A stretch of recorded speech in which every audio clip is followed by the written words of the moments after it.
Começando mais um podcast nos 90. Aqui a gente começa ali na década de 90 e vem trazendo para a atualidade, certo? Biru, macacos me mordam, Biru. Referência nova, década de 90? Como que você Eu acho que sim, eu acho que sim. Eu separei um monte de piada. Eu separei várias piadas pra perguntar pro convidado. Pra falar pra ele, por que o Batman pôs terno? Essas coisas. O convidado é o grande Fábio, meu querido. Fábio, bem-vindo, Fábio. Fábio do Caverna do Morcego. Muito obrigado, viu, Fábio? Muito obrigado por ter aceito esse convite. E pode falar, vamos começar ali na década de 90, Fábio. Opa, eu agradeço o convite de vocês aí. Sempre gosto de falar do Batman, obviamente, né? Tendo visto aqui o canalzinho que eu tenho lá no YouTube. E falar dos filmes, ainda mais nessa época onde tá com um novo filme, pra mim sempre é muito bacana. Então já agradeço de antemão o convite de vocês. Não, nós que agradecemos. E, claro, a gente vai falar do novo filme do Batman, né? Repercutir tudo sobre ele. Mas vamos lá na década de 90, ali, logo depois ali do filme de 1989, que teve ali o Coringa, o Jack Nicholson, e que repercutiu muito bem também, aquele Coringa, né? Mas ali na década de 90 teve o filme do Batman, que tinha o Batman com o Michael Keaton. Com o Val Kilmer. As pessoas nem decoraram nada aqui, gente. Não. É o Michael. Não, o Michael Keaton. Não, Michael Keaton. 92 tem um antes, né? A mulher gata. Michelle Pfeiffer. Desculpa aí. Michelle Pfeiffer e o Danny DeVito. E o Danny DeVito, né? Exatamente, Batman Retorno aí, filme. Batman Retorno, filmaço. Tim Burton, o filme de 89 fez muito sucesso, né? Com o Jack Nicholson com o Coringa, que nem o Daniel falou. Aí o Tim Burton resolveu fazer o seu segundo filme, só que aí ele teve liberdade total para fazer o que ele queria, né? E fez o filme do Batman que menos representa o que é os quadrinhos do Batman, mas que acabou trazendo toda uma estética muito bacana envolvendo esses personagens. Mas ainda bem que você falou isso, porque assim, você que conhece muito bem o universo ali do Batman, você sempre olha e faz essa comparação com a HQ. Não tem como separar, assim, como você falou, Tim Burton, que trouxe ali, deu toque nele no filme, mas você sempre vê o filme com essa referência da HQ ou não? Você consegue separar bem? Automaticamente a gente acaba fazendo, por causa do que a gente vai acompanhando com o passar do tempo. É claro que eu tenho uma abrangência no sentido de perceber que é uma adaptação e vai ter mudanças. Todos os filmes do Batman têm mudança. Então essa HQ, melhor, esse filme, eu consigo enxergar assim que tem algumas pequenas coisas que envolvem os quadrinhos do Batman. Só que o Tim Burton é um cara que não lia os quadrinhos do Batman, não gostava dessas coisas. No máximo ele é um Cavaleiro das Trevas, muito conhecido, e ao mesmo tempo uma piada mortal. E aqui, como ele teve liberdade, ele trouxe um pinguim que não tem nada a ver com os quadrinhos. O pinguim ele é um ladrão e hoje em dia ele é um mafioso, né? Mas ali um monstro dos esgotos ele não é nos quadrinhos. A Mulher Gato também, diferente também. Perfeito, porque ali o pinguim ele começa assim, rejeitado, né? Um bebê deformado, rejeitado pela família, que é jogado no esgoto. E no esgoto, para quem não viu o filme, no esgoto existem pinguins morando naquele esgoto. É maravilhoso. Gotham tem muita neve, né, nos filmes. Ô Fábio, mas a minha primeira referência de Batman são os filmes da década de 90. Eu sou totalmente televisivo, tá? Não tem essas referências de quadrinho, não. E quando você conheceu o Batman? Eu conheci também com os filmes do Tim Burton. Depois eu migrei para os quadrinhos. E especialmente, não só os filmes do Tim Burton, mas especialmente a animação clássica dos anos 90, desenho animado lá do Batman Animated Series, que é muito conhecido até hoje em dia, né? É uma das melhores coisas que existe do Batman. Então, os filmes do Burton, mais essa animação dos anos 90, acabaram me fazendo curtir muito o Homem-Morcego e depois passar para os quadrinhos, inclusive. Entendi. E quando você começou a ter esse olhar? Porque, tipo, se a sua primeira visão foi a da TV, como que você montou essa estética, por exemplo, de... É uma super achismo. Eu tenho uma impressão de que a estética do segundo filme deu o tom da estética do Batman pra sempre, que é o Batman mais sombrio. Que o primeiro eu tenho uma impressão que é mais engraçado, de 89. Ou é nada a ver o que eu tô falando? Não, então, eu acho que o engraçado do Batman vem da série 66. que o público que não lia os quadrinhos, que não entendia essa parte da mídia original do personagem, achava que o Batman, por muito tempo, era um personagem mais engraçadão, mais, enfim, bonachão, né? Tinha a estética do camp. Com o Tim Burton em 89 que mudou essa percepção, que daí o filme ele pega realmente mais nesse dark. Ele vai em cima daquilo que estava acontecendo nos anos 80, nos quadrinhos, essas obras que eu citei, O Cavaleiro das Trevas e A Piada Mortal, pega a estética desses quadrinhos e acaba trazendo para esse filme. Aí sim que o público geral, não a galera que lia os quadrinhos, começa a ver o Batman de outra maneira. Por isso que o filme de 89 é muito importante.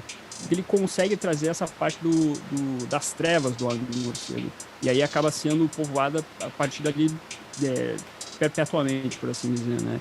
Realmente a gente vê o personagem não mais com o camp, mas sim também uma parte mais sombria, mais gótica, tal qual o Burton fez. Eu vejo. Eu gosto do filme que tem o Pinguim, né? Danny DeVito, o Mark Keaton e a Michelle Pfeiffer, né? A Mulher Gato. Como você falou, esse lado sombrio dos capangas ali do Pinguim, né? É algo circense, né? É algo aquela coisa de palhaço, mas algo meio sombrio mesmo, aquele palhaço, né? Até é interessante, porque a gente... uma coisa que até eu pensava antes, quando, inclusive, foi o primeiro filme que eu assisti no cinema, inclusive, esse do Batman Retorno.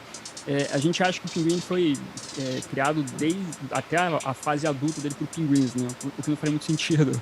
Porque ele morreria, basicamente, se ele fosse criado desde criancinha. Mas a gente vê durante o filme que é explicado que o Pinguim acabou sendo levado para um circo, e ele era apresentado num circo de horrores lá, né? E daí tinha esses palhaços lá, ele acabou então pegando esse circo para fazer a sua, entre aspas, família, e acaba sendo a gangue dele também durante o filme todo. Eu lembro desse filme também que teve muita referência para os games, né? Ele foi ali para os games ali do Mega Drive, Super Nintendo. Então eles pegaram muita referência desse filme e levaram para os games, né? Essa luta dos inimigos ali do Batman, enfim. E essa referência também para mim sempre vem assim de Gotham, é algo chuvoso, né? Gotham, quando tá em São Paulo, né? Eu moro em São Paulo, né? Eu até falo, quando tá meio frio e chovendo, eu falo, tá muito Gotham City aqui, né? E qual que foi a referência ali pra eles montarem essa ideia de Gotham City desse jeito? Que sempre tá meio que assim, né? A gente vê, por exemplo, que a Gotham do Burton, inclusive ele chegou a ganhar um Oscar, inclusive, toda essa questão do cenário, etc. O primeiro filme, o filme de 89, mas a gente vê uma Gotham suja, né? Uma Gotham que realmente sempre expressa sujeira, a neve também. O segundo filme tem a temática do Natal, inclusive, é o filme natalino dos fãs do Batman. Mas eles querem pegar nessa estética realmente de fazer uma Gotham mais apodrecida, né? Tomada pela corrupção e assim por diante. É uma estética também que é trazida muito nos quadrinhos dos anos 80, final dos anos 80. Inclusive, até se a gente pega Nova York, que é a inspiração máxima para Gotham City, no final dos anos 80, a cidade estava evoluindo, né? Muita violência, coisa nesse sentido. Tanto é que a gente vê os filmes do Martin Scorsese dessa época nessa pegada também, né? É verdade, foi antes ali do Tolerância Zero, né? Antes de limpar ali Nova York mesmo. Tinha essa pegada meio que suja, né? Carros parados, abandonados, muita sujeira na rua. É verdade. Sim. A gente vê isso também nos filmes ali, só pegando uma referência ao filme do Tartarugas Ninja, que é no começo ali dos anos 90 também, junto com esses dois filmes do Batman, que também é a mesma ideia, né? De Nova York, meio bagunça, sujeira. Não é dos anos 80 esse filme, mas o filme do Coringa, que estreou em 2019, ele pegava a estética dos anos 80 também, né? E também era todo sujo, tinha vários problemas ali. Então você vê esse paralelo também sendo feito, até porque o filme do Coringa tem inspiração máxima em Taxi Driver, do Martin Scorsese. Nossa, a gente vai falar do filme do Coringa também, mas que pra mim um dos melhores filmes que eu já vi assim na vida, que pra mim o ranking, quando tá passando, eu sempre tenho que parar pra ver pelo menos alguma cena, é muito bom. Vou precisar parar, a saída do coisa desregulou tudo aqui. Ah, não, tudo bem. Desculpa, um segundo, desculpa aí, Fábio. Problema. Dan, eu vou colocar a gente inteiro, tá? A tela do Zoom por cima. Tá bom.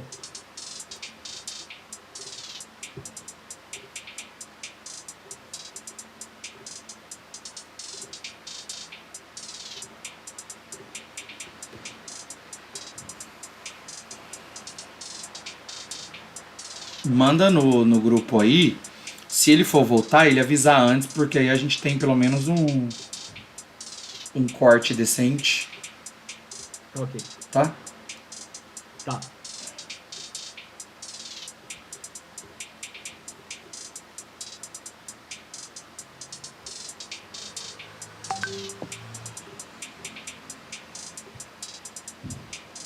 Foi, tá lá. Pode continuar dando.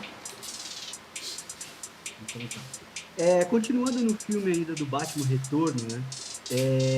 A Michelle Pfeiffer, né, aquela roupa ali da Mulher Gato, eu achei muito legal, porque ela não, ela tem algo meio que, porque ela faz a roupa, um traçado certo, tudo, eu achei muito legal. Mas e trazendo para as outras Mulheres Gato? Qual você prefere? A Halle Berry? Não, olha, as Mulheres Gato, eu acho que a da Michelle Pfeiffer é a mais emblemática, né? Por toda a estética que o Tim Burton acabou criando em relação a essa personagem. Por mais que, novamente, a personagem não tenha nada a ver com os quadrinhos, ainda assim ela é realmente muito marcante. Toda a passagem, inclusive a atuação da Michelle Pfeiffer, né? A atriz que fez a personagem em Batman Retorno. Mas eu gosto das outras. A Halle Berry, ela tem um filme complicado ali, mas a atriz é boa. Tem a Mulher Gato também do filme do Nolan, que é uma boa Mulher Gato. Que é a Anne Hathaway, né? Mas essa... Exatamente, a Anne Hathaway, exatamente. Ela fez um bom trabalho, eu gostei. Ela não é muito marcante no filme, mas eu gosto. Eu acho que talvez seja um dos melhores personagens desse filme.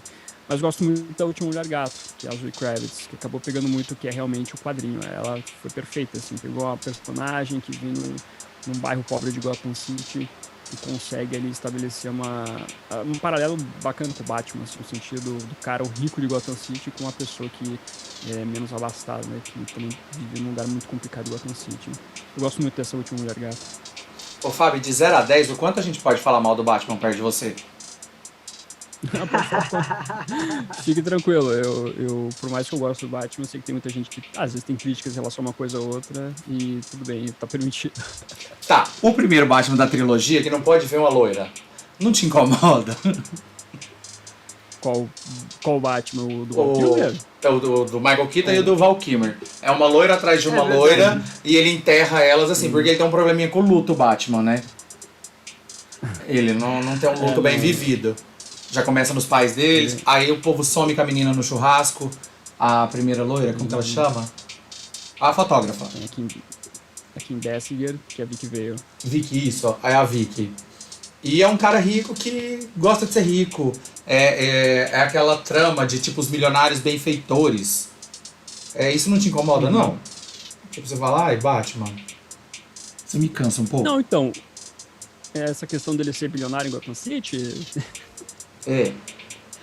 Verdade. Não, então, é que assim, o Batman, com o passar do tempo, eu sei que quando ele foi criado, ele tinha toda essa estética de ser o rico, que vinha muito da questão da recuperação econômica dos Estados Unidos, né? Teve o crash de 29 e o personagem foi criado em 39, né? Então, nesses 10 anos, houve toda essa recuperação e acabou se tendo o personagem dentro desse momento econômico importante. Aí, assim, o personagem ele passou por uma vivência e a partir dos anos 70 começou -se a explorar a parte dele no que envolve os seus trabalhos em fundações e etc, né? A questão social que ele tem que fazer em Gotham City. Que é uma coisa que é abordada em muitos quadrinhos, mas que nos filmes é difícil de ser abordado. Ele só vai começar, ao que parece ser abordado, assim, no sentido do Batman entender que não é só combater o crime na porrada, com os filmes do Matt Reeves, tanto que a gente vê ele falando sobre a questão de vingança / justiça, que tem que mudar a maneira como o Batman age. Mas isso acabou não sendo levado diretamente para os filmes, especificamente. Mas isso é muito abordado nos quadrinhos. Eu sei que muita gente não vê esse lado porque realmente falta um pouquinho, uma coisa com mais afinco nesse sentido. Quem trabalha um pouco melhor é o Animated Series, essa parte, assim, sabe?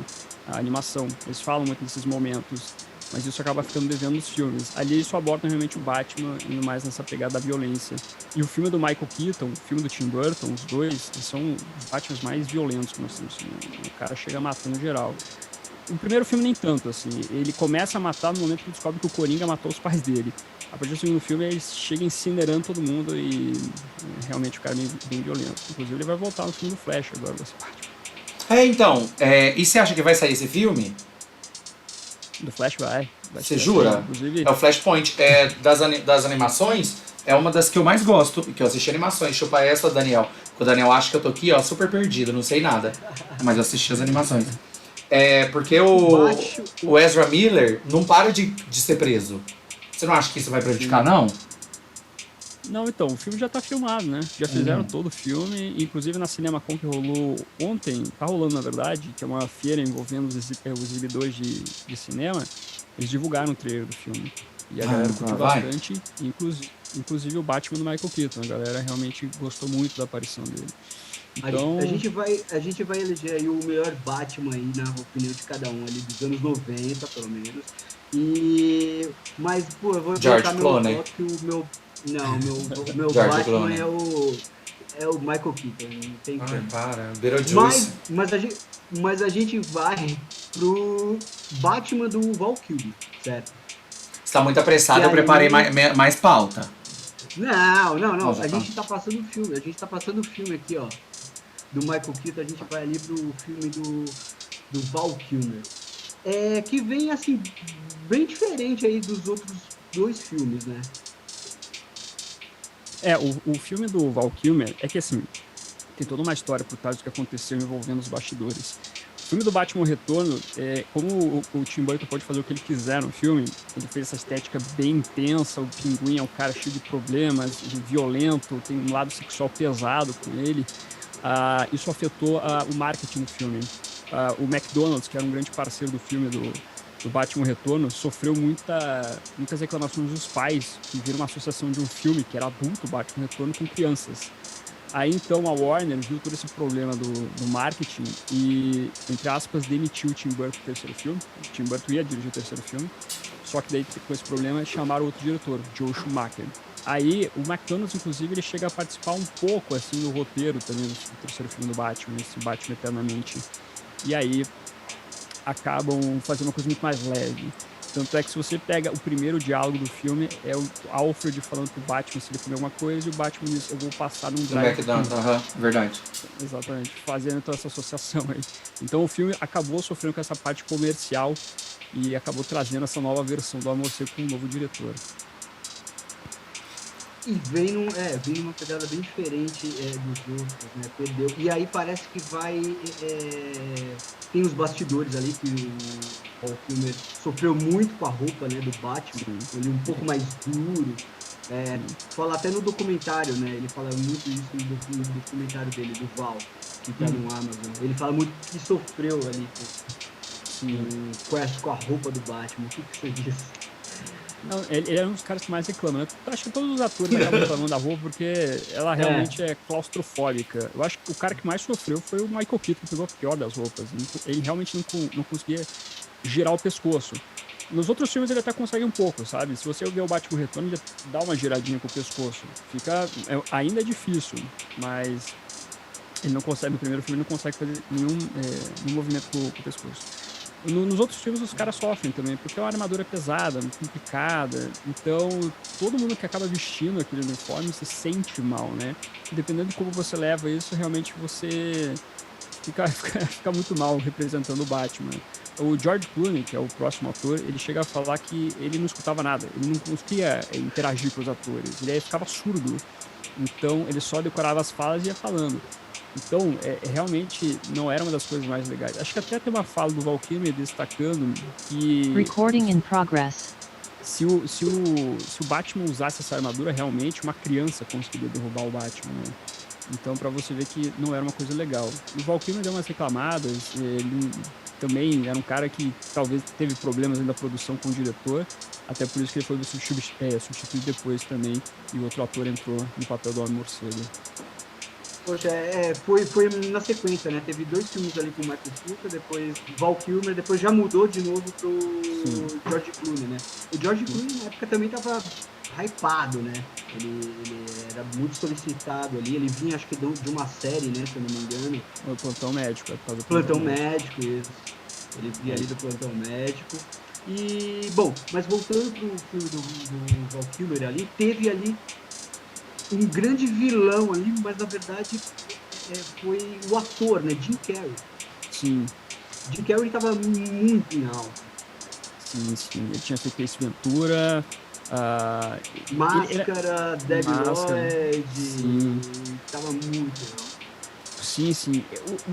Os dois filmes do Joel Schumacher, primeiro assim, o Joel Schumacher é um bom diretor, né? Eu sei que ele foi marcado nesses dois filmes do Batman de uma maneira negativa, principalmente o Batman e Robin. Mas ele é um grande diretor. Ele fez Garotos Perdidos, aquele filme dos vampiros, que é muito bacana. Ele fez aquele filme da cabine telefônica, que é muito bacana também. Fez Tempo de Matar, se eu não estou enganado. Ele é um diretor competente, mas ele chegou a sofrer um pouquinho com essa questão comercial do filme e com os pedidos do estúdio. Mas uma das coisas que a gente destaca muito positivo em relação à questão dos dois filmes é o casting, né? O elenco que é escolhido. E nós temos não só o Jim Carrey, o Charada aqui, trazendo muito o Charada da série 66, um charada bem, digamos assim, Caricato, né? caricato, comunicativo, enfim, pegando muito do que era o Jim Carrey comediante. E temos o Tommy Lee Jones também, que é o Duas Caras. O Tommy Lee Jones também tá fazendo muito sucesso na época. Muito, ele vinha do Homens de Preto, né? Também, o Homem de Preto eu acho que é depois, o Homem de Preto é de 97, se não estou enganado. Eu acho que foi bem isso, Homens de Preto, e ele foi convidado pra fazer. Acho que é 96, 97. É porque esse filme do Batman Retorno, Batman Eternamente, desculpa, de 95. O Batman e Robin, o Batman e Robin 97. Foi nesse período ali que saiu o então ele tá nesse período, ou ele foi convidado pro Homens de Preto, ou ele fez Homens de Preto e foi convidado. Porque eu lembro bem, eu assisti esse filme no cinema, inclusive, também, como você falou que assistiu no cinema aquele anterior. O Tommy Jones estava também muito hypado por causa do Fugitivo, né? Que era o filme do Harrison Ford. Também. Ele realmente estava bem conhecido. E só que o Tommy Jones acaba fazendo também um das caras bem descaracterizado. Porque o Joel Schumacher, o diretor, ele também não entendia muito os quadrinhos do Batman. Eles tinham como referência a série 66, que era na pegada do campo, tal qual a gente falou, né? Aí lá os personagens eram realmente também caricatos, né? Eles usavam que era estética dos anos 60. Só que eles transpuseram essa estética para os anos 90. Que, assim, o filme do Batman do Batman Eternamente funcionou bastante, né? Mas é uma coisa, assim, que hoje em dia você vê que eu, pelo menos, eu não curto muito, assim, vou ser bem honesto. E o Duas Caras é um personagem que não tinha nessa série. E como eles não tinham referência desse personagem, eles não souberam adaptar ele. E acabaram fazendo um Coringa genérico, basicamente, Duas Caras. E, enfim, o Tommy Lee Jones teve treta também com o Jim Carrey durante as gravações. Então foi um filme assim que... Sério? Qual que foi, assim, a treta, sabe? Me dizer mais ou menos. Não, o Tommy Lee Jones não gostava do Jim Carrey. Ele chegou a falar literalmente isso. Não curtia. O Joel Schumacher falava pro Tommy Lee Jones, segue o que o Jim Carrey tá fazendo aí na questão da atuação. Então, você via também o Tommy Lee Jones fazer uma coisa, digamos, também caricata do personagem, né? Que é um personagem que não é caricato de maneira nenhuma nos quadrinhos. Duas Caras é um personagem extremamente dramático, assim. Então, você via uma coisa muito estranha. Aí, então, o Tommy Lee Jones não gostando de ter que seguir também o que o Jim Carrey estava fazendo, ele ficava chateado com tudo que acontecia no set envolvendo o ator. O Jim Carrey chegou a falar no podcast que realmente o Tommy Lee Jones não curtia muito o trabalho dele. Um pouco chato ele. Posso falar? Não, é que eu acho o Jim Carrey muito igual, sempre assim. Não, e uma que eu queria comentar, Fábio, o quanto você acha, para estabelecer um universo, que esse universo dos anos 90 foi muito bem estabelecido, né?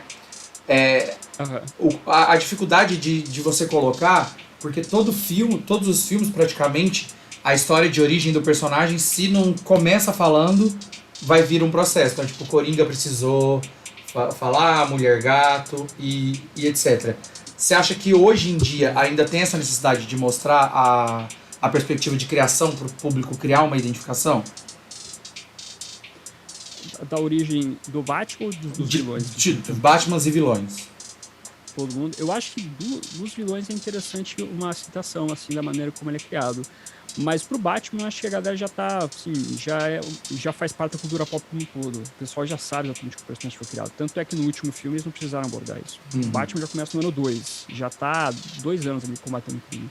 Agora, os vilões eu acho bacana, porque os vilões, por mais que eles sejam conhecidos, alguns, né? Tirando o Coringa, que hoje em dia é um dos maiores vilões da cultura pop também, A Charada, o Pinguim, a galera não tem um conhecimento profundo do personagem. Então a apresentação com um pouquinho de background, assim, trazendo exatamente como é que vai ser essa nova versão desse personagem, eu acho bacana fazer uma pontuação nesse sentido. Mas o Homem Morcego eu acho que não precisa. Eles fazem pequenas pontuações dos anos 90 dos filmes do Batman, né? Não é mostrado diretamente a origem, exceto no Batman 89, que é a morte dos pais do Homem Morcego.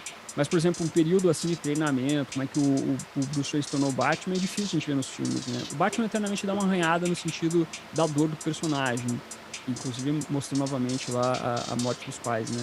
Eu acho que só na trilogia do Nolan que a gente vai ver realmente algo muito mais profundo na origem do personagem do protagonista. O que o Biru falou também, eu concordo, porque assim, parece que sempre tem que ter uma explicaçãozinha, né? Até o Homem-Aranha, mudava o Homem-Aranha, tudo. Até que esse último não teve isso, né? Mas sempre uma explicaçãozinha, olha, aconteceu isso, aí veio pra cá. Tal. Eu acho que também gostei do Batman, esse último filme, que a partir do ano 2, e a gente vai falar ainda muito dele, mas acho que foi uma boa sacada.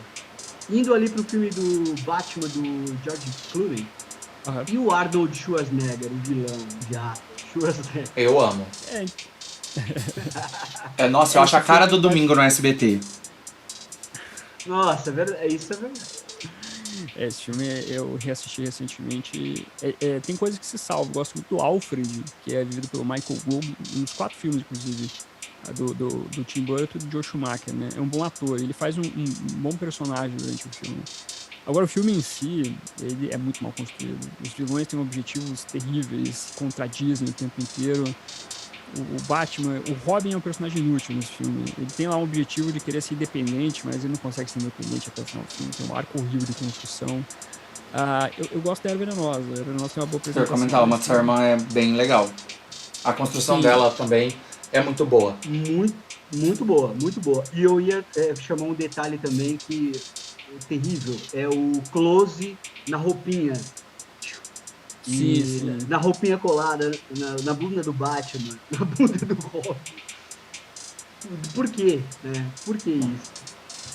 O Joe Schumacher tinha tanto é que a gente tem os uniformes com mamilos, né, nos 2 filmes dele, que ele falava sobre a questão grega dos personagens, né, a questão do culto ao corpo e etc. E acabava trazendo isso pro Batman e Robin. Tanto é que você vê que Gotham City do Joe Schumacher tem estátuas gigantes com personagens descamisados e etc. Então eu gostava de colocar essa estética nos filmes, né? Tanto é que muita gente considera esses filmes de Joe Schumacher numa pegada muito mais LGBTQI+, né? Principalmente o Batman e Robin, até pela questão das cores e coisas nesse sentido. Mas tem um pouco, com certeza. Inclusive o Joe Schumacher era homossexual. Então ele traz um pouco dessa visão também, né? Por mais que ainda assim não vá literalmente, né? Explicitamente dizendo que o Batman é uma pessoa homossexual. Não diz. Mas ainda assim traz uma vibe nesse sentido para apontar esse personagem. Não é uma coisa ruim, eu acho até que interessante se ele colocasse o personagem dessa maneira. Porque, porque daí você traria maiores justificativas. Porque o filme em si, o problema do Batman e Robin é uma coisa que eu digo assim. Você pode fazer um filme galhofa, assim, com o Batman, inclusive. Você pode fazer uma estética que seja mais brincalhona, etc. Só que você não pode achar que galhofa é bagunça. Aí não faz um roteiro que tenha coesão, uma boa construção dos personagens, etc. Você vê o Senhor Frio, por exemplo, personagem que não pode de jeito nenhum ficar na temperatura ambiente. Mas o cara parece fumando, por exemplo. Não faz sentido o personagem assim. Puta charutão, né? Exato, aquela coisa do Arnold Schwarzenegger. Não precisa ter isso. Você pode construir o personagem também sendo um pouco mais leve, mas pelo menos mantenha a construção dele, né? Pra gente entender esse universo, né? Mas o problema é isso. E o filme também é extremamente comercial. Se o Batman eternamente foi comercial, o Batman Robin foi pior ainda. Tanto é que os personagens trocam de uniforme lá sem maiores justificativas necessariamente. Tem uma justificativazinha ou outra lá, mas, enfim, é um filme puramente comercial. Então isso acaba complicando muito ali o trabalho do diretor, né?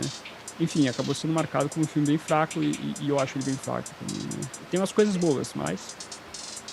Assim, ranqueando, principalmente esses filmes da década de 90, assim, e eu acho que também entraria até para classificar. Qual foi o pior filme do Batman? Eu acho que é o Batman Robin.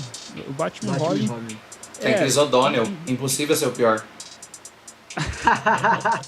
Mas então, o problema do Chris O'Donnell é que o personagem dele é ruim, né? Esse Robin. Ah, mas ele é muito E gato.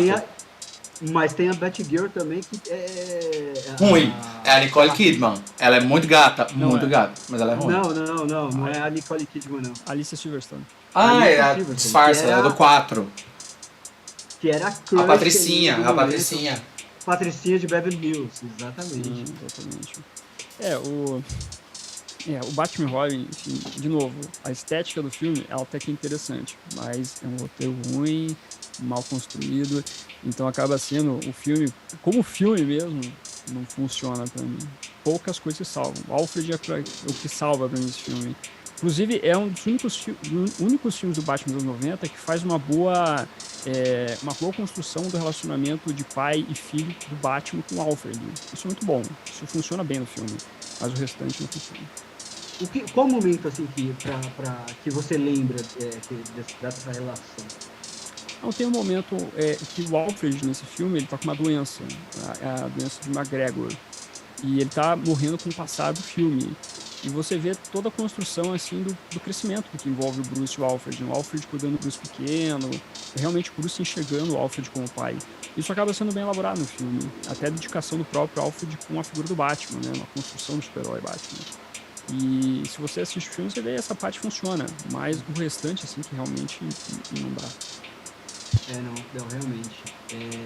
Parece que a impressão é o que você comentou. É muito comercial e deu uma boa vacalhada. Eu também lembro de uma arma do Homem de Gelo lá, o Freezer. Que, é claramente de plástico. Sei lá, ele tá no alto, ele quer pegar a arma, ele joga um cara pra bater, o segurança pra cair a arma. É uma arma muito horrível, de brinquedo. O gelo é claramente de plástico, né? Dá muito pra ver isso. Terrível. O que eu gostei também, que você comentou, foi a performance da Uma Thurman. da Eva Venenosa. O que eu queria comentar A performance dela. é sobre a caracterização. É porque nos quadrinhos parece que a gente já tem uma licença poética pra pessoa ficar louca e usar uma roupa colorida, um colã e etc. E como você acha que é difícil explicar isso num universo que não foi estabelecido? Por exemplo, a Marvel, pelo amor de Deus, estou defendendo, eu sou de si também, tem um monte de coisa super-homem ali, até pega se você quiser. A Marvel trabalhou isso muito no sentido de armaduras e etc. Ninguém lá tem uma fantasia tá muito na inspiração assim. Mas a gente tá falando da década de 90, não tinha universo criado, não tinha etc. Como você vê essa construção, principalmente dos vilões, que o Duas Caras, por exemplo, os capangas dele tem a metade, o Pinguim, que tem toda aquela estética que eles precisam explicar a luvinha de couro e tal. Você acha que isso não prejudica na forma de as pessoas respeitarem o filme? Não, então, aí tá. Nos quadrinhos, essas coisas são bem construídas, as origens dos personagens, mas aí que eu volto a falar, por exemplo, o Pinguim, dentro do filme do Batman Retorno, é um pinguim só daquela adaptação. O personagem não é assim nos quadrinhos. O personagem é mais parecido com o que a gente viu recentemente no The Batman, né? Mas por isso que é importante, linkando com a pergunta que você fez anteriormente, que você precisa explicar o personagem, para daí o público comprar a ideia. Porque a gente, por exemplo, tem que entender, nesse último filme, que o Pinguim é um mafioso que está cuidando de um bar para a máfia e que ele quer ascender na máfia. Você pega a ideia.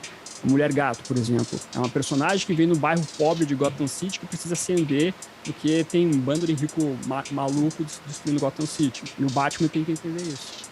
Então você vê que essas construções são importantes. Esse é um problema que eu vejo do público no sentido assim de não quer tanta explicação, mas ao mesmo tempo precisa de explicação para os personagens. E que a gente fica nessa dicotomia do não explica, mas ao mesmo tempo entende. Então por isso que você precisa ter o equilíbrio entre não explicar demais, mas ao mesmo tempo fazer uma construção interessante assim, dos personagens para a galera entender exatamente a conexão. Porque o filme é basicamente isso. Tem que construir bem o personagem, ponto. E até nessa questão do Batman, eu acho que o Nolan fez um bom trabalho em explicar os personagens. Tem gente que reclama que ele explica demais até. Eu entendo, algumas vezes ele faz isso realmente.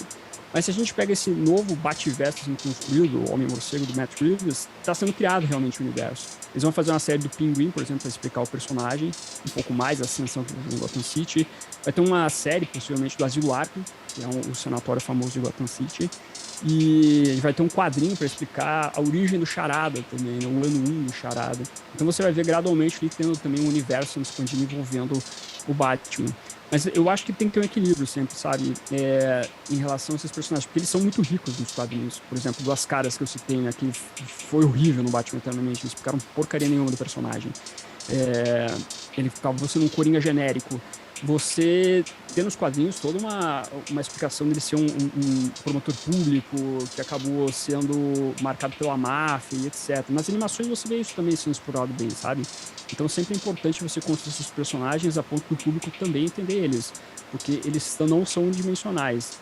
Eles têm profundidades boas dentro da mídia dos quadrinhos. O problema do quadrinho é que às vezes ele é visto como algo supérfluo, algo que é só engraçado, sei lá, tipo, sem nenhuma coisa artística, por assim dizer, né? Mas os quadrinhos eles têm uma profundidade muito grande nesse sentido. Então por isso que eu acho que é bacana essas explicações. Ô, Fábio,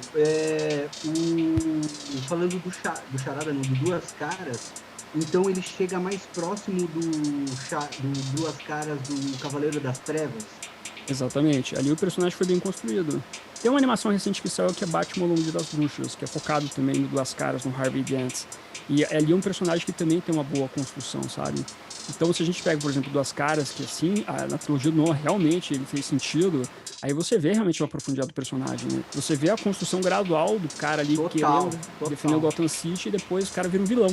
Isso é interessante, né? Isso é bacana. Não simplesmente jogar. O problema dos filmes dos anos 90, do Joel Schumacher, é que jogava os personagens sendo maluco qualquer. Aí realmente você não consegue se conectar com eles, né? Inclusive tem um meme maravilhoso. Que é que o Batman é o homem tradicional rico, que não tem nada pra fazer, vai sair batendo em pobre na rua. Olha aí. Fichazaço aí, né? Isso aí, tipo, é aquela coisa que eu falo, tipo, da galera que não lê os quadrinhos, que não vê esse lado do Batman aí, né? E eu entendo essa crítica que é feita. E tem, inclusive, um quadrinho focado nisso, que é o Cavaleiro Branco, que fala sobre essa questão do Batman ser um rico e etc. Não, mas o que eu queria comentar sobre caracterização é que, por exemplo, o Coringa é um personagem que eu amo. O Coringa do Jack Nicholson não é muito explicado a figura de um palhaço, porque ele só caiu no ácido. Aí até tem a fala do médico que fala, muitos nervos se perderam. Aí por isso que ele ficou com aquela boca que qualquer pessoa hoje em dia fala, não sei o que, fulano tem boca do Coringa. Mas é só o Coringa do Jack Nicholson que tem aquela boca, né? Os outros não tem. E acontece o inverso, ele precisa passar maquiagem cor da pele. Tipo, o ácido não faz muito sentido. Já o Coringa do Heath Ledger, até o Coringa ruim do... Esse que você pensou mesmo, o Coringa ruim. Jared Leto. Isso. Tem uma explicação da maquiagem. E o Coringa não tem explicação nenhuma. E dá, até então, pensando em 89, que até então... Porque hoje em dia qualquer coisa que fizer pro Coringa, todo mundo vai amar. Mas em 89 não foi uma construção, tipo, por que esse cara tá de cara pintada e etc. E por que um palhaço, que é uma construção também que não teve, né? Por exemplo, o filme do Coringa do Fênix, isso fica claro, né? Ele era um comediante e o Coringa do Jack Nicholson não é um comediante. Então nisso fica falha, aí morre nisso que você falou de... É um bando de louco, não sei o quê. E eu acho que estraga o personagem, mas estamos falando de 1989, vamos sempre lembrar isso aqui. Sim. Lá ele é colocado como mafioso, né? Então enfim, é que o Tim Burton não sai porra nenhuma, na verdade, de quadrinhos, essa é a verdade. Ele foi meio que tipo assim, é o diretor da época, vamos meio que colocar ele, né? Tem muito essa questão. Enfim, eu gosto do Coringa do Jack Nicholson, mas ele vai pro outro lado, mas enfim, é um Coringa marcante também naquela época. Não, vai falar mal aqui. Pode falar, Fábio. A gente quer que você fale mal. Não, eu realmente gosto. Eu gosto de todos. Eu não tenho nenhum problema, assim, sabe? Eu não tenho esse lance, tipo, eu preciso só gostar de um Batman e tudo mais, que hoje em dia eu vejo esse povo na internet. Hoje em dia é guerra. Pra escolher qualquer Batman, qualquer Coringa. Verdade. Eu tô fora dessas guerras aí, pelo amor de Deus. Tá, até porque assim, todo mundo sabe que a gente prefere o Coringa do Phoenix e o Batman do Nolan, né? Que é uma discussão que não tem que ter. Então, mas a gente tem que falar assim, daquele Batman preferido, né? Aquele filho preferido que a gente sempre tem. Pra você, assim, qual que é o Batman preferido? Pra mim, Que a gente conhece, não vem falar, do quadrinho do arco do. Não. não, do que a gente tá focando nos filmes, né? É. Assim, por enquanto, focando nos filmes. eu continuo na trilogia do Nolan, do Christian Bale, porque é um Batman que eu gosto bastante. Eu acho que houve uma construção muito boa e eu gosto do ator do Christian Bale, sabe? Eu acho que ele fez um bom trabalho. Por mais que a gente tá começando a ver o Robert Pattinson fazer um bom trabalho agora, né? E eu gostei do trabalho dele com o Batman. Você falou mal quando lançou ele? Não. Olha, resgatei seus tweets aqui, ó. Não, vai lá no YouTube, lá, cavernamorcego.com, tem inclusive uma playlist lá focada onde eu tô defendendo o cara desde o começo. Não sou esse fãzinho aí, não, aí que ficou falando mal do Robert Pattinson. Mas surgiu o nome dele. Qual que veio na tua cabeça? Crepúsculo ou Água para Elefantes? Não, na verdade foi assim, ele é um ator, ele vai fazer um bom trabalho, ponto. Eu acho que tanto é que eu gosto do Michael Keaton como Batman também, eu não acho ele um Batman ruim. Ele eu gosto lá dele também. as adversidades, etc, mas eu gosto. Eu também tendo a gostar de todos os Batman, não tenho nenhum problema com nenhum especificamente, assim, um problema maior, sabe? Mas eu acho que a galera pega no pé, assim, no sentido que precisa ser um o próprio Ben Affleck, que hoje em dia a galera defende bastante, quando foi escolhido, a galera encheu o saco, né? Assim, é um fato, você vai ver o Batman, alguém vai te encher o saco porque você vai viver o personagem nas telas. Sempre assim, tem que passar por essa aprovação. É um saco esse negócio, mas tem. Então, eu prefiro assim sempre esperar. O cara vai fazer a atuação dele, vamos ver como é que vai ser o Batman. Porque a galera sempre cai nessa contradição. Começa reclamando, depois vai a mal, cara. É sempre a mesma coisa. Já tô É verdade. doutrinado essa parada. Mas só respondendo diretamente a pergunta, por enquanto eu fico com a trilogia do Nolan. Adoro a trilogia do Nolan, Cavaleiro das Trevas é um filmaço. Mas eu acho que tem potencial pro Batman e Robert Pattinson passar, inclusive, o Batman do Bale. Biru, posso trazer então pro Batman atual pra gente falar sobre ele? Eu acho que tem mais alguma pauta, mais uma polêmica, quer resgatar? Não, jamais, aqui não tem polêmica, não. Eu trouxe aqui, ó, quando lançou o Robert Pattinson. Não, o que eu queria comentar é só porque o do Robert Pattinson já tá bem tratado.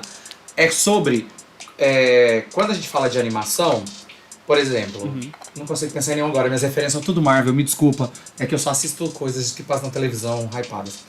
É que assim, vai ter não sei o quê. Aí as pessoas já começam a pesquisar a caracterização. Aí, o discurso que você falou, por exemplo, do Pinguim. O Pinguim não... nos quadrinhos, o Pinguim não é aquele. Mas as pessoas ficam buscando aquele arco lá. Ó. Não, mas no arco, não sei o que, as pessoas ficam buscando justificativa ali. Sim. Sabe, pra botar um defeito. E no Brasil, a gente não tem essa cultura. Você concorda? Posso estar falando que no Brasil a gente não tem cultura de HQ? A cultura de massa, né? Tem um Fábio aí que você vê a bancada dele ali. Não, ele tem. Mas você? Daniel, você acha que o Daniel já leu alguma coisa? Não.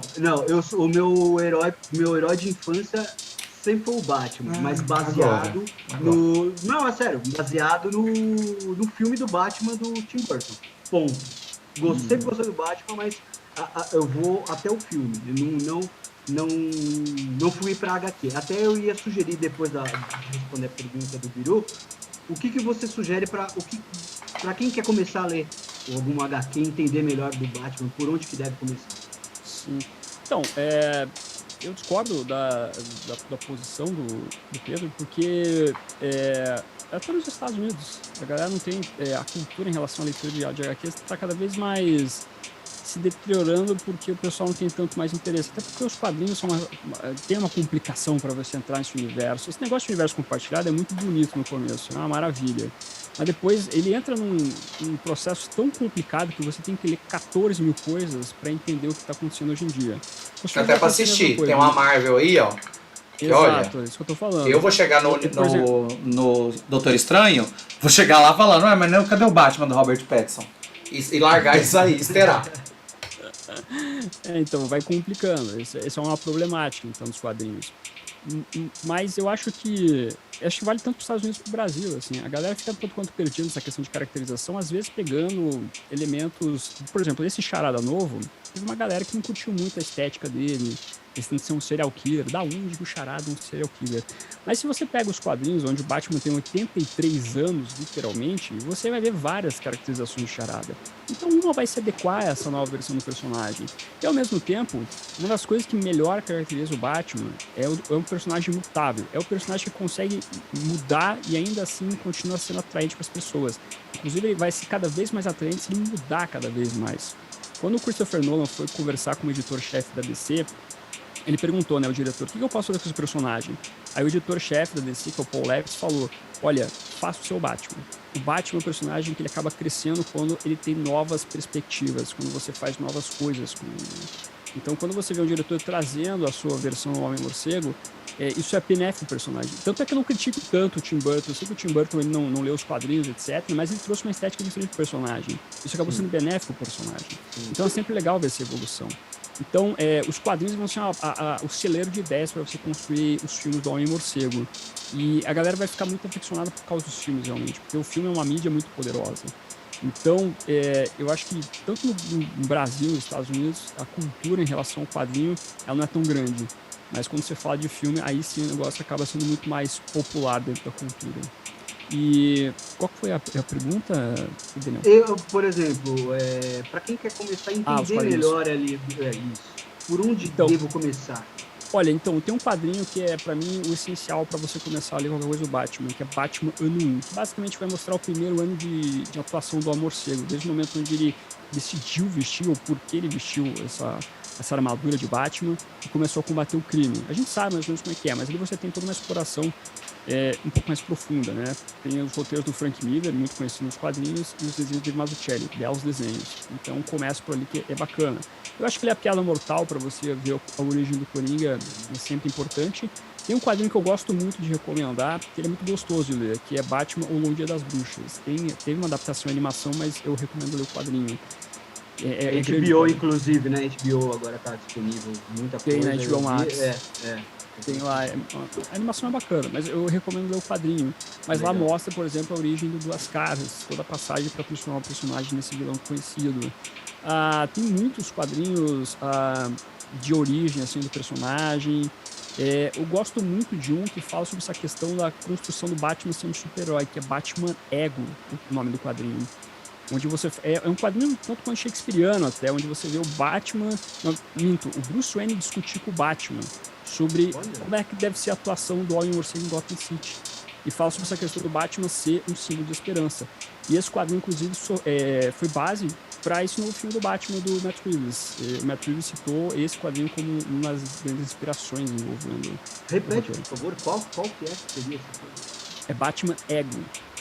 Batman Ego, legal. Ele saiu recentemente pela editora Panini Comics no Brasil, encadernado. Ele não tá muito barato encadernado. E tem outras histórias juntos, mas é uma obra que eu recomendo. Ela é muito boa nessa questão assim, de construção do Batman, assim, de você entender o personagem. Ótimo. E é bem fácil de adquirir. A internet hoje em dia é muito fácil. Ele saiu São ano réplicas, passado. Né? Isso, ele saiu ano passado no Brasil, foi relançado ano passado no Brasil, então você acha um pouco mais fácil. Batman 1 tá saindo em junho agora, sendo relançado em junho, então também dá pra achar. Piada Mortal também é mais tranquilo de achar, assim vai indo. Eu tenho uma pergunta antiética que eu ia deixar pro final, mas já que você falou da editora, você já tá naquele grau que você não paga mais as coisas? Não, eu tenho que pagar ainda. Ainda tem que pagar? Poxa, Panini, de vez em quando me mandam um quadrinho pra resenhar, que me mandaram pra mim o Justiça aqui pra resenhar. Eu imaginei assim, a Panini chegou o Ego, lançou ano passado. Bora mandar ali pro Fábio pra ele. Ainda não? Não mandaram isso pra mim, não. Minha última pergunta, Dan, antes da gente ir pro Robert Pattinson. Quando você descobriu que Robin era um cargo e não uma pessoa? Não, assim, ele tem várias identidades, mas ainda assim eu sempre relaciono a pessoa à figura do Robin, né? Tanto é que cada um tem o seu Robin preferido, né? Então tem o Robin do Dick Grayson, que é o primeiro, tem o Jason Todd, que é o garoto que acaba morrendo, tem o Tim Drake, então tem a Stephanie Brown, tem o Damian Wayne, que é o filho do Batman, que eu acho que a galera não sabe, mas sim, o Batman tem um filho. que é o Então, tem Batman do vários futuro. títulos. Chupa, Daniel, a referência aí, ó. Quer ver? Não é? Se fosse, fala Olha não, aí, Fábio. hein? Olha aí. Não me desmente não, Fábio, por favor. Então, não, infelizmente não vai dar, hein? Não é o Batman do futuro, não. Hoje em dia é o Robin mesmo. O Robin, hoje em dia, é o Damian Wayne, o filho do Batman, com a Talia E al você, Ghul. e você gostou do Robin do Titãs, daquela série? Ah, não, será a referência Então, que eu ia falar, Daniel. Você pegou minha pergunta. O, o- Essa série é bem mal construída, eu diria. O Batman lá é um dos piores em questão de construção, assim. Nossa, Eles fizeram uma coisa tenebrosa com o personagem. Eu até gosto do Dick ali, que depois passa pro Jason Todd e assim vai indo. Mas eles fazem uma coisa assim que às vezes eu fico perdido qual que é o objetivo da série. Em transformar realmente o Dick e o Batman tendo uma boa relação, ou eles querem fazer com que não tenha uma boa relação. Eu acho muito complicado essa série. Eu fiz desenho de todos os episódios da terceira temporada. Não, mentira. amor da e segunda. ódio total, né? Uma Sim, coisa- tem umas coisas que são interessantes, mas depois você fala assim, nossa, a série... Parece que os roteiristas, eles não se conversam no que eles querem estabelecer em relação a essa série. Aí fica terrível. Eu acho muito ruim em vários aspectos. A impressão de Em muitos leigo que eu aspectos. tenho é que é pra mostrar que o Dick é melhor que o Batman. É uma sensação que eu tenho. Assim, Não, sei, eles querem vozes fazer da minha isso, só que o cabeça. Assim. Não, seria uma boa coisa se eles fizessem isso. Só que o Dick também é um cara violento que quer espancar todo Muito. mundo. Quando Muito. chega no final da terceira temporada, eles vão lá e torturam o espantalho e deixam lá o cara caquético lá com uma transformação, uma magia da Ravena. Não faz sentido. Por isso que eu digo, a série se perde quando eles querem estabelecer uma coisa, mas constroem outra. Não faz sentido essa série por completo, assim, nos personagens. Por isso que me dá raiva nesse trabalho. Galera, E você tem que esperou sentar um e filme da conversar. Asa Noturna? Tem a tendência a ter, sabia? É porque A gente teve tem uma lenda urbana uns tempos atrás, lembra? sempre tem, na verdade. O Robin do Joe Schumacher era pra ter um filme solo, mas como o Batman Robin foi uma catástrofe, acabou não indo pra frente. Agora no filme da Batgirl tem a tendência ao Robin do Dick Grayson aparecer por lá, né? E tem também a chance de a gente ver um spin-off desse filme da Batgirl com o Robin se tornando mais noturna. Então talvez aconteça isso. Vamos ver. Isso ainda é rumor, nada Da Batgirl do Arrowverse. Não. Do filme. Vai ter um filme da HBO Max da Batgirl. Então daí eles têm a tendência, talvez a gente vê uma construção envolvendo Dick Grayson por lá, né? O Batman do Michael Keaton vai aparecer nesse filme da Batgirl. Então talvez o Robin possa aparecer também por lá. Por isso que o Michael Keaton é o meu Batman preferido. Ele é o Abutre também. E você não fala nada, o cara tá os dois tempos no mesmo, nas duas times lá, ó. Viu? Bem lembrado. Ele tá na Marvel e na DC. Bom, agora chegando pro The Batman. Bom, assistimos o filme, né? Biru também tem a sua opinião sobre o filme. Eu gostei muito do filme, assim, logo de cara, já falando. E a gente vai falar mais sobre ele. Gostei muito do filme, dessa ideia de ser assim, 2 anos de Batman, aquela coisa que ele tá se construindo, ele tá com aquela sede de vingança ainda nele, ele é um Batman ali mais novo e meio deprê, né? Ainda aquela trilha do Nirvana, eu gostei muito. Só que eu achei o filme longo. Assim, ele vai contando muita história, vai detalhando algumas coisas, mas eu achei ele longo, na verdade. Assim, acho que dava para resumir algumas coisas, cortar algumas coisas. O que você tem sobre... Joguei a minha opinião. Assim. Eu acho que o filme funciona dentro das 3 horas. Das 2 vezes que eu assisti, eu não senti o cansaço em relação ao filme. Porque cada ponto que a gente vai vendo desse filme que pega mais o lado misterioso, mais o lado detetive do personagem, lá não tão explorado nos filmes, você vai comprando essa ideia da história, né? A história vai te conquistando ao passar do tempo e você querendo desvendar esse crime junto com o Batman, né? Quem que é o charado, o que tá acontecendo, e assim vai indo. Então o filme funciona pra mim, o filme funciona dentro das 3 horas. O estúdio tentou até fazer uma versão menor do filme, eles fizeram uma exibição teste de filme menor, mas com as 3 horas o filme tinha muito mais encaixe, né? Você entendia muito mais o papel do Batman ali e a construção dos vilões. Então eu acho que pra mim ele funciona bem. Eu vi que uma galera que tá assistindo na HBO Max fala, é muito longo, não sei o quê. Mas eu acho que, às vezes, ver a perspectiva da construção do filme em si, né? Ver exatamente se funciona ou não funciona e assim por diante. Mas, enfim, aí vai de cada um, né? A percepção de Não, cada com um. certeza, não, com certeza. Mas não deixou de ser um. Eu achei muito bom filme, muito bom Uhum, filme. sim. Ele trouxe essa ideia essa construção do personagem e trouxe para a ideia de algo mais real, assim, algo pro cotidiano, pegando um Sim. pouco da ideia do filme do Coringa. Isso me agradou muito, muito, Uhum. muito, muito. O Matt Reeves é um cara que gosta de fazer o fundamentado, ele usa muito essa palavra, o grounded, fundamentado. Então você vê o Charada pega muito do que é o serial killer zodíaco, a Mulher Gato, uma personagem que vem das ruas, né? A sua gata, na verdade, né? Bem lembrado, é verdade, esse do Zodíaco. Zodíaco. Isso, ele chegou a Verdade. falar. O Pinguim é um mafioso de um bar, não é um cara que é, tipo, criado por pinguins, etc. Então você vê então que ele pega assim uma coisa para construir realmente em relação a esses personagens, né? Realmente trazendo mais para nós. Tanto é que você vê o Batman aqui, ele é um personagem que é um detetive realmente. Tanto é que ele vai no bar do Pinguim lá e bate na porta, né? Pô, posso falar com o Pinguim aí? É claro que ele entra Sim. espancando todo mundo, mas você vê um Batman que super-herói, coisa assim. Você vê realmente um cara que tá fazendo uma grande investigação. Ele é um detetive particular ali que acaba auxiliando a polícia. Então essa é a pegada do filme, né? Você Gostei muito realmente isso. gostei muito daquela cena que ele vai até a cena do crime e todo mundo fica questionando, né? Mas o que ele tá fazendo aqui? E ele fica lá, observando, fazendo um trabalho de detetive mesmo. Eu achei Exatamente. muito bom, muito bom. Isso é muito bacana, realmente. É uma coisa que é outro aspecto, né? Por mais que dizem muito que o filme do Nolan é muito fundamental, é muito realista, não sei o quê. Eu acho que o filme do Nolan pega muito do Batman super-herói. Eu acho que o do Matt Reeves, também não acho que seja extremamente realista, o filme do Matt Reeves, né? Ele ainda assim tem suas fantasias. Mas eu acho que ele realmente acaba tendo uma coisa bem pé no chão, assim, pra trabalhar esse Batman. Que é uma coisa que aconteceu nos quadrinhos dos anos 70 do Amor Seu. Eu gostei também algo que também chamou, dá para entender que ele está se tornando ali um herói, está se tornando um herói não, está se tornando ali um diferencial ali. Aquela cena que ele tá fugindo e vai pular do prédio. E ele toma aquele baque de, meu Deus, Sim, tô num alto de um prédio, vou pular daqui, né? Vem um lado humano nele na hora. Assim. Que ele é um Aí, cara sem poder, que é uma coisa que eu sentia ex- muita falta no Batman. sim, e sim. eu, ao contrário, eu gosto desse lado sem poder, na verdade.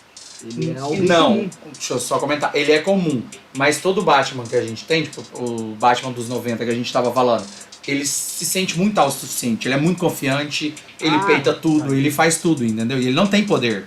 Esse Batman do Robert Pattinson, tipo, ele pensa, ó, pode dar merda. Algo do Pode tipo dar assim. merda e ele vai. E ele vai e lá embaixo ele se esborracha e sai mancando. Isso eu achei muito bom. Sim, nesse sentido, eu gostei também. Sim, sim. É legal essas coisas que são colocadas do personagem nesse sentido, assim, realmente pegando essa estética um pouco mais real. Realmente no Batman, assim, que ele tá se construindo. Talvez a coisa que eu mais gostei do filme é o arco de construção do que envolve essa questão da vingança. O Batman, você vê que é difícil as pessoas chamarem o Batman de Batman nesse filme. Eles chamam de vingança, né? A Mulher Gata chama de vingança, o Pinguim chama de vingança. O Batman se chama de vingança, né? Eu sou a vingança. Só que daí você vê no final, os vilões começaram a chamar de vingança também, né? E o Batman percebendo que tá sendo uma inspiração errada para essas pessoas. Que para ele conseguir melhorar a cidade, tal qual ele quer, ele tem que seguir outra maneira de fazer esse combate ao crime. Por isso que nós começamos o filme com o Batman lá espancando aquela gangue, né, na chuva, etc. E a pessoa que é salva fica assustada com o Batman. Para no final o filme terminar com o nascer do sol, o Batman salvando pessoas e a pessoa que ele tá salvando se agarrar no Batman, como se ele fosse uma esperança mesmo, né? Então isso é bacana, A né? criança ali. Tem a criança virada, também. a criança que agarra no braço dele, ele olha e fala, puxa. E antes disso, ele escuta ali daquele vilão que tira a máscara. Poxa, quem é você? Ele tira a máscara e fala, eu sou a vingança. E ali eu sinto isso, né? Ali é o clique para ele falar, puxa, eu não tô tendo uma inspiração boa, na verdade. Sim. É o que ele tem dentro dele, mas na verdade é o que você falou. Não está sendo um bom exemplo. Sim. Então, isso é aquela coisa que eu falo. Nos filmes, nunca foi abordado com tão afinco essa questão da maneira como o Batman deve trabalhar e como ele também, às vezes, erra. O bom do personagem é isso. Os quadrinhos constroem essa questão do personagem se achando, a maneira como ele consegue melhor combater o crime, através da violência ou através de outra maneira. Tem um quadrinho que eu gosto bastante, além desse Batman Ego que fala sobre isso, é Batman Guerra ao Crime, que é escrita pelo Paul Dini com os desenhos do Alex Ross. Onde o Batman também, ele vai buscando essa questão da violência e assim por diante, para entender que ele tem que também construir o social em Gotham City, trabalhar o social para conseguir acabar com o crime, né? Então é indo até os bairros pobres, vendo o que ele pode fazer, melhorar a situação daquelas pessoas também. Esse é um bom quadrinho que acaba sendo uma coisa bacana de você fazer um paralelo aqui. E a gente vê que o Batman ele não adotou nesse filme a identidade do Bruce Wayne. Ele só quer ser o Batman. Ele não, Bruce Wayne, pra que eu quero ser Bruce Wayne? Não quero ser isso, né? Mas o Bruce Wayne é um personagem importante para trabalhar essa questão social, né? Usar as riquezas da família Wayne para conseguir também trabalhar Gotham City sendo melhor nessa questão toda. Então é legal quando você vê o filme trazer um pouco desse lance do quadrinho que não era tão explorado antes. Só uma coisa só, desculpa, Dan, sobre a imagem que ele passa para a sociedade. No Nolan, durante muito tempo, ele é visto como o vilão, né? E o Duas Caras morre como herói. De que essa construção foi mal feita. A polícia não gosta do Batman. Ele é um vilão. Que nesse último filme até o criminoso tem essa visão. Com certeza. Inclusive, até fazendo justiça aqui ao que o Nolan fez, o Nolan chega a abordar um pouco nesse sentido, essa questão do papel do Bruce Wayne, né? Tanto é que tem aquele momento do Batman Begins que o Bruce vai enfrentar o Falcone diretamente, né? Aí o Falcone fala, quem é você, cara? Você é só um garoto mimado que fica lá no seu castelo e você não sabe exatamente o que é viver em Gotham City. Hashtag Team Falcone. Aí que o Batman fala, então beleza, vou viajar pelo mundo pra ver exatamente o que tá acontecendo. E aí você vê o Batman lá tendo que roubar pra poder comer e indo pra prisão e etc. Ele começa a entender a situação como deve ser, né? Então, de novo, fazendo justiça aqui, o Nolan tenta trabalhar um pouco essa parte também, só que acaba não sendo tanto foco aqui, né? E mostrar o Batman errando com tanto afinco. Já o Matt Reeves vai um pouco mais direto, falando assim, o Batman estava errado desde o primeiro momento que ele começou a ser o Batman aqui.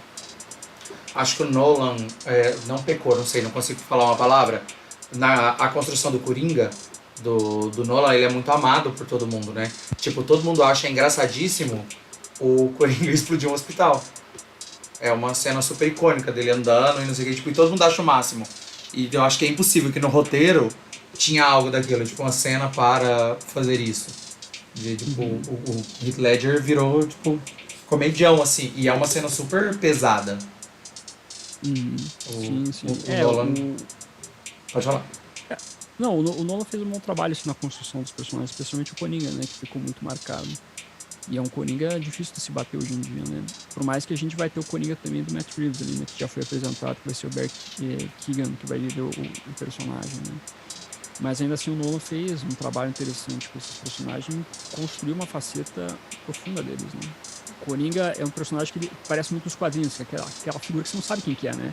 Tal qual a carta do baralho. A carta do baralho é imprevisível, e o Coringa é imprevisível nesse filme do Nolan. Então é interessante esse aspecto.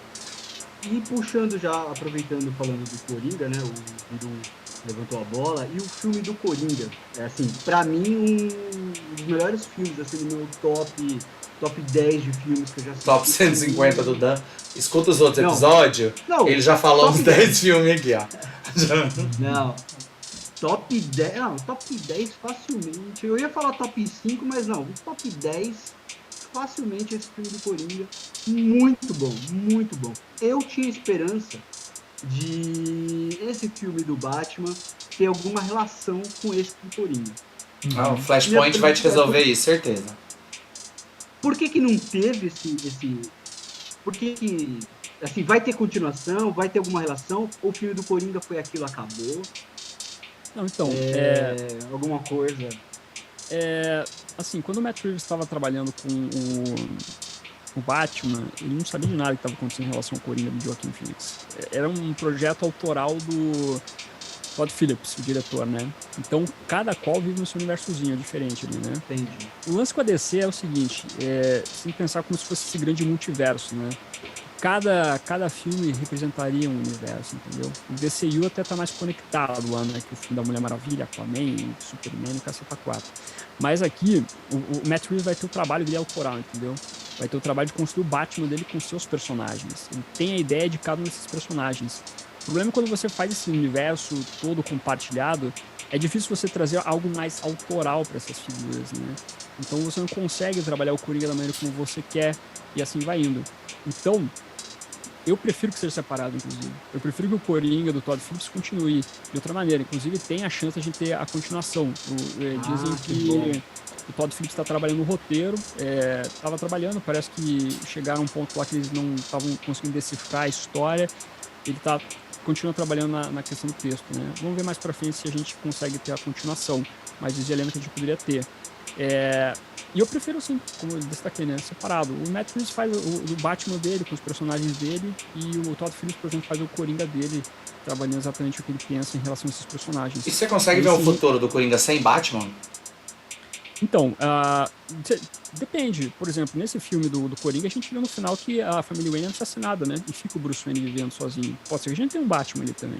Outro Batman. Exatamente. Surge um Batman diferente, um Batman mais extremo ainda, quem sabe, né?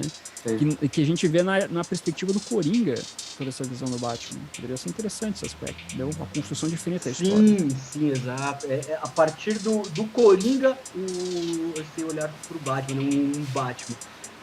Para esse filme, só para não tirar 10, para mim é 10, mas foi a diferença de idade ali visível entre o Coringa e o Bruce Wayne, o menininho.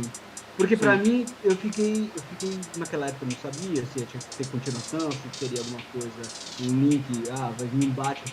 Só que para mim era claro, era nítida uma grande diferença de idade. Por exemplo, era um Coringa na casa dos 40 anos, e um Batman ali com uns 13 anos, visivelmente falando, cara. Sim. Tanto é que o Todd Phillips chegou a falar que talvez esse Coringa não seja o Coringa que enfrenta o Batman. Pode ser que surja outro Coringa. Pode ser que esse cara seja um Coringa que... Uma inspiração para vir outro. Isso. A gente viu isso acontecer um pouquinho em Gotham, naquela série famosa lá, lá, né? Eu não vou falar o que eu ia falar, mas eu vou comentar que a gente não comentou de Gotham, porque eu queria comentar da quantidade de vilões que o Batman tem. Que sim. A galeria... muito grande. E Gotham trabalha isso. Você sabe o número? Sim. De vilões? Cara, que são muitos. Tá. Não, achei que você ia falar assim. 17. Eu já ia chocar demais. Não, é muita coisa, mas Gotham é boa pelos vilões, como ela consegue explorar os vilões, né? É uma série que tem seus altos e baixos, mas ainda assim ela é bem conhecida por fazer uma boa construção dos personagens, de alguns personagens. E o Coringa lá nós temos, né? Um tipo de Coringa e você vai vendo várias facetas desse personagem, né? Inspirando o outro, inclusive, mais ou menos. A gente pode ter uma coisa assim parecida no filme do Coringa, quem sabe, né? Um outro Coringa que inspira o outro pra gente ter um personagem antagonista, né? Um vilão um pouquinho mais da mesma faixa etária ou quase ali junto com o Batman, né? Então quem sabe, né? Eu sempre imaginei que eles poderiam fazer uma continuação do Coringa explorando o Asilo Arkham, né? O Hospital Arkham com outros vilões. Por mais que hoje, ao que parece, a gente pode ter uma série produzida nesse novo universo do Batman do Matt Reeves, focando também no Hospital Arkham, mostrando também os vilões. Então, não sei o que eles podem fazer nas continuações. Só uma dúvida, todos os vilões do Batman não têm poder? Pensei nisso aqui agora. Não, tem vilões que têm poderes. Por exemplo, a Era Venenosa é uma personagem que ela começa sem poderes necessariamente, depois ela consegue controlar plantas. A gente tem um cara de barro, que é um personagem que consegue trabalhar, ele é tipo como se fosse um cara formado de barro. Ele consegue transformar em pessoas, tem vários poderes. O Senhor Frio, por exemplo, ele tem a arma que congela pessoas, né? É um personagem que fica no linear entre o real, entre aspas, e o fantasioso. Mas tem personagens que têm poderes, sim. Mas me agrada isso, particularmente assim, no Batman, exatamente isso. São os vilões psicóticos, o herói que vai na raça, vai na mão, vai no soco. E pra mim esse é o diferencial, na verdade, do Batman. Mas continuando ali do Coringa, te agradou o filme? É um Coringa que pra você, assim, pode fazer alguma ligação com algo da HQ que você que você tenha lido, que tenha alguma coisa? Agradou esse filme? Então, eu gosto dele, eu gosto do filme. Ele segue a sua particularidade, né? É um Coringa bem diferente daquilo que a gente acompanha. Por mais que no quadrinho a gente também tem um personagem que é um comediante fracassado, que acaba se tornando esse vilão, né? Aqui a gente não tem um tanque ácido, ou melhor, um tanque de produtos químicos criando o personagem, né? Transformando na pele branca, etc. Ele pinta a cara. Mas ele traz um pouco da estética dos quadrinhos, né? Seguindo o seu próprio caminho. Então, pode ser que ele não pareça muito o Coringa tal qual a gente conhece de outros filmes e da mídia original. Mas ainda assim ele traz algumas inspirações que você consegue atribuir assim pra ele. Então eu gosto do filme. O filme traz uma estética interessante pro personagem. E, de novo, vou defender. É isso que acaba fazendo o personagem ser legal. É essas várias interpretações desse universo todo do Homem-Morcego. Você comentou do tanque. Desculpa, vai, Lobão. Fala, bom. Eu queria saber do Fábio se ele acha que pode existir uma adaptação mais fiel ao quadrinho HQ do Piada Mortal.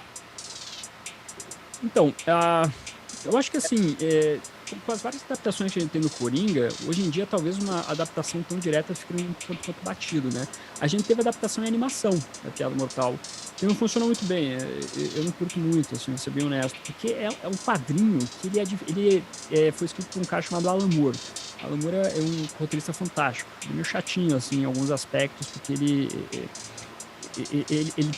não gosta muito de adaptações e coisas nesse sentido. Mas eu acho que conforme a gente foi vendo várias adaptações do Coringa, a gente já vê muito do que é a Piada Mortal sendo trabalhadas nele. Eu acho que talvez ficaria um pouco repetitivo. O próximo Coringa que a gente vai ver agora, nesse universo do Matt Reeves, é um personagem que ele tem uma doença congênita. A gente não sabe se necessariamente ele vai ter pulado um tanque químico ou não, mas é um rapaz que ele tem uma doença genética, ou uma doença congênita que faz ele ter um sorriso no rosto. E como as pessoas viam ele desde criança com esse aspecto, eles tiravam um sarro desse Coringa, né? Falavam mal dele. E ele começou a encarar que a sociedade colocou ele como sendo uma grande piada. Então ele acaba começando a entender que se a sociedade vê ele como uma piada, então ele vai devolver isso para a sociedade. Ele consegue ser um cara que ele é tenebroso, assim, quando você olha o cara dele, mas que ele consegue entrar na sua mente, consegue manipular você daí, e acaba se tornando então essa figura criminosa. Então você vê um outro aspecto do Coringa sendo trabalhado aqui também, se inspirando nas primeiras aparições do personagem lá em 1940, né? Então eu acho que talvez, como a gente já viu algumas adaptações da Piada Mortal, você seguir por outro aspecto, outro caminho, possa ser algo que traga mais frescor do personagem, para não ficar tão repetitivo e o público começar a achar que já tá ficando do mesmo, assim, o personagem, sabe? Eu pelo menos penso assim, né? Você não vai falar, de novo a historinha do Coringa contada por outra pessoa. De novo a historinha do Coringa, né? Até porque como o Coringa é um personagem bem visado, as pessoas gostam de ver ele, se você parar de maneira diferente, cada vez mais ele vai ser um personagem que ainda assim tem esse frescor que as pessoas querem ver sendo adaptado para as telas, né? E realmente é um personagem muito marcante. E o Coringa do Esquadrão Suicida? O Jared Leto. O problema desse Coringa é que ele é ruim. Mal aproveitado. É péssimo, né? Ele é péssimo. O problema ele parece um funkeiro que canta funk ostentação, não é? Ele parece, sei lá. Como eu tava falando, esse Coringa, ele não foi aproveitado no Esquadrão Suicida. Ele não é o vilão do filme, ele é só uma escada para a Arlequina ser notada ali, né, ter a sua construção, e acaba não funcionando isso. Sim. Então, talvez se tivesse feito um filme do Coringa sendo o vilão nesse filme, a gente poderia ter outra exploração e outra visão em relação ao personagem como antagonista. Mas nesse filme ele não funciona, ele não é antagonista do filme, então você não entende qual é o papel do personagem, ele foi jogado, simplesmente colocaram por colocar. Eu ia falar, você não acha que as expectativas foram importantes pra gente não gostar dele? Pode ser também, mas eu acho que assim, a expectativa ela funciona, mas a entrega no filme é o grande problema. Ele não foi construído no filme, ele não tem construção lá. Ele realmente é só um personagem jogado. Ele passa de carro ali. Sim, ele não... Parece no helicóptero. Fez a Arlequina. Ele não tem uma grande exploração, desculpa. Ele não tem uma grande exploração assim no filme. Então por isso que acaba sendo o grande problema no filme. Então por isso que... E a Arlequina? Olha, que não gosto. Ela, sim, é uma personagem Boa, que é um pouco mais interessante, assim. Sim, sim, Eu até bem gosto mais legal. dela no filme das Aves de Rapina. Eu ia falar, o filme só dela, você gostou? Gostei, achei bom. É um filme que foca nela, trabalha nela. E Então a sexualização da Arlequina? Brincadeira, vamos problematizar aqui não. No último filme que ela apareceu, foi o Esquadrão Suicida, ela também tem um papel bem relevante, eu gostei dela também lá. Muito, também gostei. Eu assisti, eu acho que eu achei que eu não ia gostar, porque... Por que o Will Smith saiu? É porque Cansou, ele tava contrato, fazendo outro dinheiro. filme. É que ele tava fazendo outro filme, não tinha espaço na agenda dele. Foi por isso, aí detonaram e falavam, ah, não, esquece aquilo, vai ser outro Esquadrão Suicida. É porque o Esquadrão Suicida nos quadrinhos são personagens que eles vão mudando com o passar do tempo, até porque eles vão morrendo. Morrem, né? né? Realmente, literalmente, Suicida. o Esquadrão suicida. Então, Daniel. aí você tem essa explicação, entendeu, durante o filme. Aí você pode realmente mudar. Coloca outros personagens. Você mata alguns durante... Tanto é que no filme começa com uma equipe morrendo, literalmente, lá, né? Uma equipe morrendo, exato, E até o bicho lá, qual que é o bicho que morre afogado, mas não morre no final? Rocket É a Raccoon. Agonia. Não, Cara, essa eu é da Marvel. Nossa, eu achei muito nonsense, muito... Nossa senhora. Aí, Desculpa, mas Fábio. mas eu gostei, assim, no final ali, eu gostei até do filme. Eu não assisti sim, o 2, porque o 1 ganhou o troféu de melhor maquiagem. Por quê? Maquiaram aquele filme horroroso num trailer Inteiro. perfeito. Porque o trailer é muito bom. Eu esperei muito. Aí eu comecei a ler as teorias que o Coringa era o Jason Todd e não sei o que ele ia ser o vilão. E eu gosto muito da Viola, que acho que é Amanda Kilmer o nome dela. Eu sou louco na Viola. Bom personagem. E eu, Inclusive, pra ela mim a única aparece coisa no que filme. salva. Pra mim a única coisa que salva no filme 1, o 2 eu não assisti. Pra mim a única coisa, não é nem tipo. É a Viola. Que é um final escroto também. E aí eu sinceramente acho, tipo, por mim, eu esperava muito, principalmente do Coringa, que eu gosto muito do Coringa. Mas entregou nada pra nós, o Jared. E aí aqueles buchicho, Jared encarou o Coringa, encarnou, está fazendo pegadinhas no set e não sei o que. Pelas cenas, ele ficou o que lá? 10 minutos no set. Chegou, gravou, foi embora. Eu acho que o segundo filme do Esquadrão Suicida acaba sendo um pouco mais fiel que a equipe por completo, né? Inclusive a Amanda Waller, que é a Viola Davis vive, é uma personagem muito boa também. O filme em si é muito bom também para o que vem depois, né? Que é a série do Pacificador, que é uma série muito boa. Mas o Pacificador... Bom, você pode tirar essa dúvida. O Pacificador, ele não morre no filme? Então, ele morre, mas no final tem uma cena pós-créditos no filme do Esquadrão Suicida. Ele é levado para o hospital. Tá Tem bom. uma cena pós... Tá. Eles acabam explicando isso no filme. Porque aí na série ele começa no hospital, tudo. Exatamente. Eu gostei da série, você gostou? A série é boa, a série trabalha muito bem o personagem, constrói muito bem gostei. ele. E toda a equipe também, ainda assim a equipe da Amanda Waller. A Viola Davis aparece na série também. Aparece. Eu gostei desse filme, gostei. Dessa série, perdão. Sim, até a Liga da Justiça aparece, mas é uma boa série essa aí. Eles realmente souberam trabalhar não só a questão do super-herói em si, fazer uma série só pra fazer no universo compartilhado.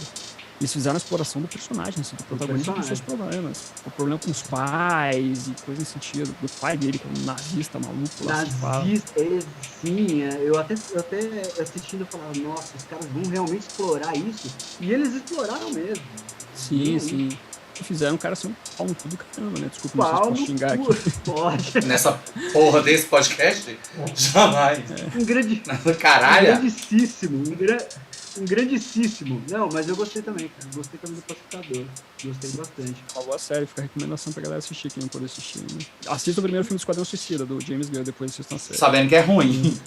Às vezes Não, o filme do Esquadrão Suicida de James Gunn é bom. Esse primeiro não é do... Esse é verdade, é porque não é Esquadrão Suicida 2, verdade. Desculpa. Verdade, James Gunn, que é o do... Que eu pensei que eu esqueci agora, Guardiões da Galáxia, que a gente... Que ele fala merda. Sim, ele dirigiu o segundo filme. Você assiste tudo, Batman Verso e etc? Ou você assiste tudo de tudo, lê tudo de tudo? Se a gente for ir, vai achar Eu foco no Batman, né? Até por causa do canal do trabalho lá, né? Mas sempre tô me atualizando em relação às outras coisas também. Tento assistir. Por mais que eu, às vezes, tem séries, por exemplo, de super-heróis que eu não consigo acompanhar tudo. É muita coisa também saindo. Mas do Batman... Por tempo.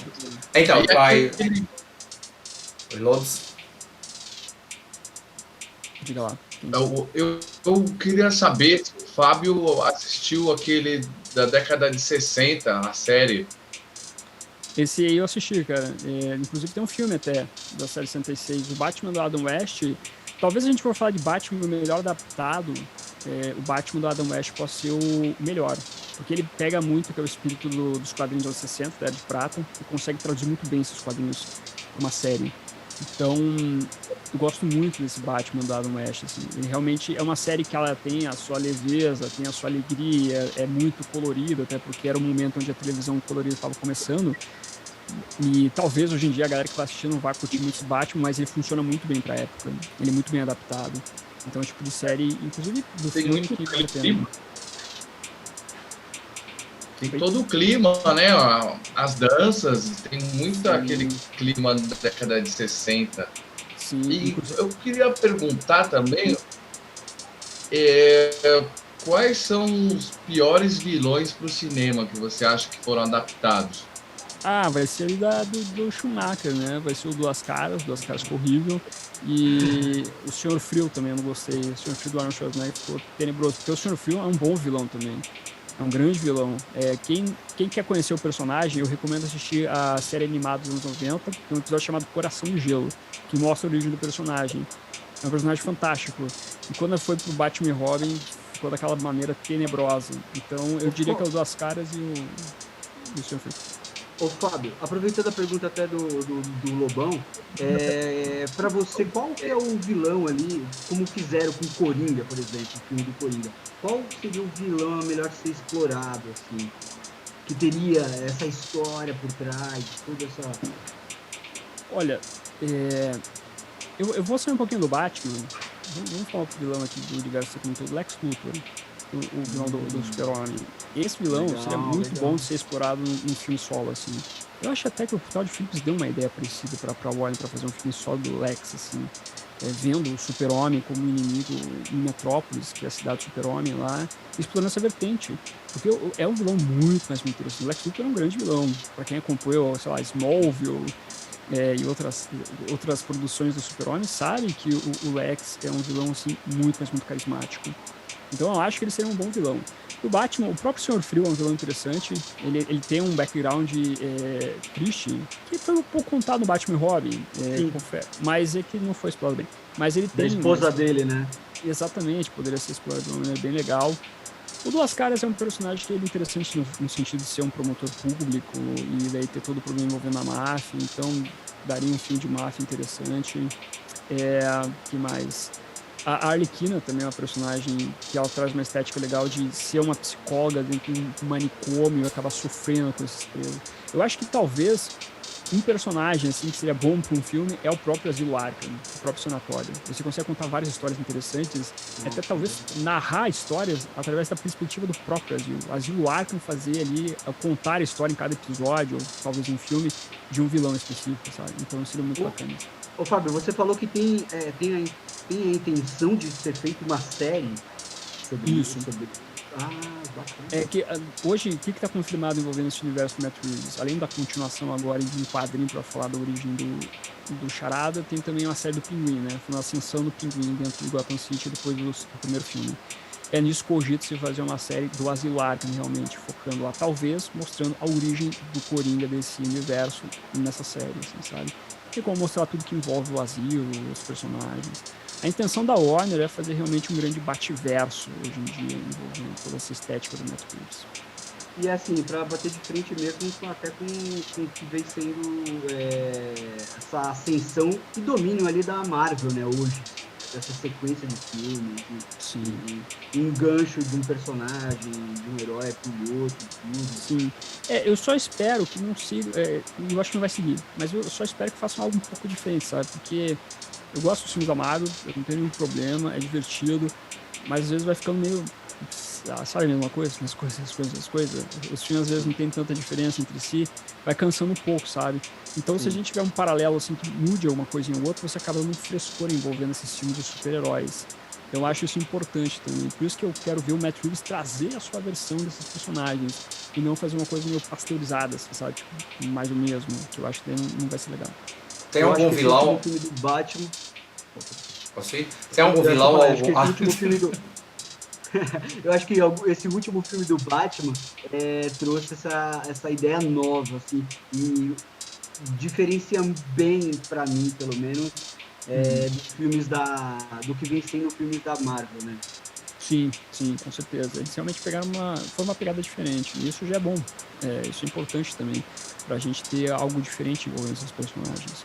Por isso que eu defendo isso. É legal a gente ter um tipo de visão ali rolando e ao mesmo tempo outra visão, né? Não fazer tudo a mesma coisa, que daí eu acho que fica chato, né?